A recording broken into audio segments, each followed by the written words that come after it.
Agora o jogo é o Fla-Flu, né? O Fluminense, que estava em baixa, conseguiu uma classificação heróica na Libertadores, está em alta, e o Flamengo, que estava em alta, empatou em casa com o Horizonte na Copa do Brasil, um time pequeno do Ceará, e ficou um pouco mais embaixo até o Ronaldinho Gaúcho vaiado. Em razão disso, o Fluminense é mais motivado, inclusive presença de torcida maior, né? Tudo indica que aconteça isso nessa semifinal da Taça Rio. Vamos aqui ao esquema tático dos dois times. Flamengo, uma alteração bastante importante. Quem começa como volante é o Fernando. Fernando deve ser o jogador que vai ficar na marcação do Conca, tentando evitar com que o principal municiador do ataque do Fluminense consiga fazer alguma coisa. A presença do Fernando acontece porque o Maldonado se lesionou, vai ficar muito tempo afastado. O Vanderlei e o Luxemburgo, que já tem problema no ataque, vai ter que começar a pesquisar qual vai ser o volante para entrar na vaga do Maldonado.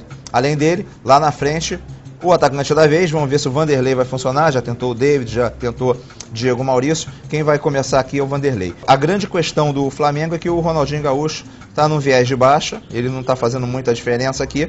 O Thiago Neves, que vai cair pela direita, é o jogador que normalmente leva mais a bola com maior eficácia, mas o diferencial do Flamengo vai ser o Renato. O Renato, ele vem jogando de uma maneira um pouco diferente. Ele chegou até a ser lateral, mas só que agora ele está caindo um pouco mais para o meio, né? Como o Ronaldinho Gaúcho fica aqui um pouco mais e o Thiago Neves entra ou não, o Renato ele está aparecendo mais pelo meio de campo e isso vem sendo um bom diferencial. Ele chega, o Vanderlei normalmente deve jogar um pouco mais à frente como pivô e tentando os arremates, mas o Renato é o cara que chega para fazer a finalização. Vamos ver aqui dois lances, como o Renato joga, para mostrar a sua eficiência tática no meio de campo do Flamengo. Primeiro aqui é o seguinte, é um lance de gol, ele pega no meio da rua, chuta. Tem um chute muito forte e olha só o posicionamento dele. Vou voltar até um pouquinho aqui. Renato pega, desmarcado, porque a tendência da marcação era que o Renato cai mais pela esquerda. Ele não, ele veio pelo meio, né? O Thiago Neves saiu, o Ronaldinho está preso, prendendo os atacantes, ficou aberto para o Renato arriscar o chute foi muito bom, um gol do Flamengo. E a outra, mais um lance. Olha onde está o Renato, ele está agora pela direita. Ele observa a marcação, o meio soltou um pouquinho, o Léo Moura trocou de função com o Renato, mostrando o sentido de tático do Flamengo, né? Na qual os principais jogadores dessa vez caíram para a direita, está aqui o Ronaldinho.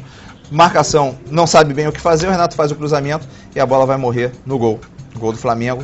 Renato vem num bom momento, vem sendo eficaz e deve ser o principal jogador do Flamengo nesse Fla-Flu. Agora vamos ao Fluminense. A equipe do Fluminense vem muito motivada, teve aquele problema com o Emerson Sheik, que acabou saindo, mas veio a classificação e a equipe é a mesma que fez muito bonito na Argentina. Tendência então com o Rafael Moura no ataque, o Fred deve sair um pouco mais. É o Rafael Moura que deve ficar um pouco mais enfiado. Mas o fato da saída do Fred, como a gente vai ver daqui a pouquinho em alguns lances aqui, não vai ter tanta diferença assim não, porque o Fred ele sai um pouquinho para chegar na área também. Ou seja, o Fluminense, enquanto o Flamengo tem um jogador de área, o Fluminense vai ter dois jogadores muito eficazes dentro da área. A diferença do Fluminense dessa vez vai ser no ataque. O Conca eu acredito que ele vai ficar muito bem marcado pelo Fernando. O Williams deve grudar no Marquinhos, o Júlio César não vai sair, ele sabe que o Léo Moura é um jogador que ataca muito, então o Júlio César vai ficar um pouco mais preso.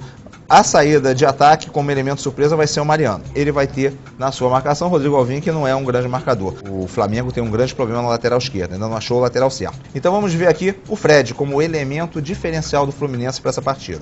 Primeira presença na área. Um chutão lá para frente, o Fluminense fazendo o abafa e o que acontece? Bola parada, o time adversário marcando todo mundo, 10 jogadores lá atrás, chutão para dentro da área e o Fred vai conseguir, com a sua qualidade, ficar livre, arranjar um espaço livre para conseguir fazer um gol essencial para uma vitória do Fluminense.